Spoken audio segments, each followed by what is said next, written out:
My biggest pet peeve in the appraisal industry is the word I can't. Okay. I hear this from realtors all the time. I have an appraiser that says I can't go outside of a mile. I sent in comps and he told me I can't go past 6 months and yada, yada, yada. All of that is such garbage. It makes my skin crawl because with appraisers, we don't have an I can't. Do you want to use a comp in New Mexico? Sure, you can. You better have some support to say why, but you can do anything. So when I go to comping classes, and I have done them, I work with this group called Atlas Real Estate, and I did one online with them with 70 people, and I got a question, and I'm not technically supposed to do it because if I were to pull comps for you, technically what I just did was an appraisal, right? So I took this one off. It's one of those really weird bylines where they try to get us in trouble. If I gave you like, oh, here's 7 comps, in theory, I just gave you an appraisal. So what I did was this guy came in and he said, I have a really tough one and I need you to help me comp this in front of 70 people. It's backing a busy street. And I'm like, you know what? Let's crack the knuckles. I'm going to share screen you and I'm going to bring up comps. I nailed this value in about 7 minutes and I showed him how to do it. You have to know what you can and can't do.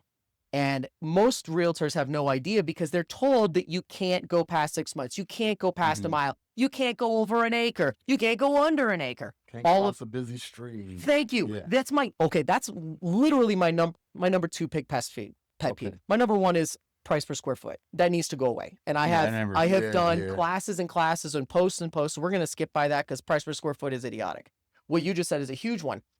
And if you know how to really know your market, you shouldn't have to worry about crossing a major street. You just have to know you can't cross a major street into that gated neighborhood. Right, you can't use those exactly. comps. That's a better development. Yep. You have to have geographical competence in this area. So that's a huge factor.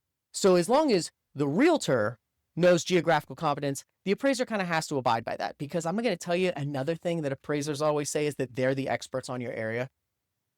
Realtors are the expert on the area. Yeah, you guys know who bought this house and was it stressed or was it not? Or so many times I'm like, hey, your house was listed lower.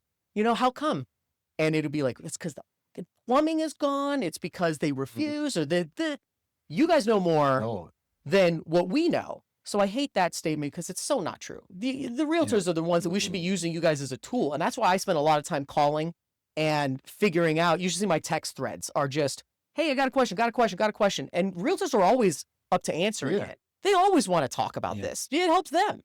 So that's a big one is just knowing your market. You can cross streets. That's true. Cause it's an unset value range. Cause like if you cross the street, it's a wholly different type of neighborhood. Yeah.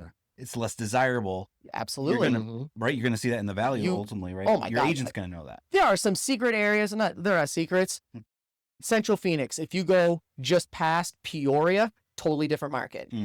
About 170% difference, right? It's just if you go down there. If you go from Litchfield Park to Goodyear, you have another big problem. If you go from Peoria to Phoenix, if you go from Anthem to Phoenix, there's so many market areas that you have to know the difference when you're selecting your comps. That's the big one. So if you, as the realtor, know your area, the number 1 thing I say is how to prepare a comp package for an appraiser, because it's the one thing that I hear so many times people say, oh, the appraiser wouldn't or can't, and I have to blow that up again. Appraisers can take anything. You can send me 900 comps. You can send me a square footage floor plan. You can send me a list of upgrades with the dollar amounts. You can send us anything. If you ever have an appraiser, and I say this in my course, it's an unpopular opinion in my industry.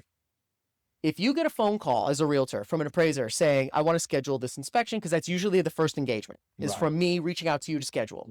If you as a realtor get that phone call, you should by this point already have an appraisal packet. I teach a class on how to do it. It doesn't take long. You need to have comps that support where you came up with the idea. And if you came up with your list price and there's no support, then you're going to be disappointed. And so is your client. You need to have some information. If I call up to schedule and I say, hey, I'm Steven, I'm here to schedule your appraisal. Can we do it on this date? Blah, blah, blah. As a realtor, the first thing you should say is, I have a comp list. Can I send that to you? And what I hear the most is, oh, we don't accept comps. Here's a straight up, I'm telling you it's a fact.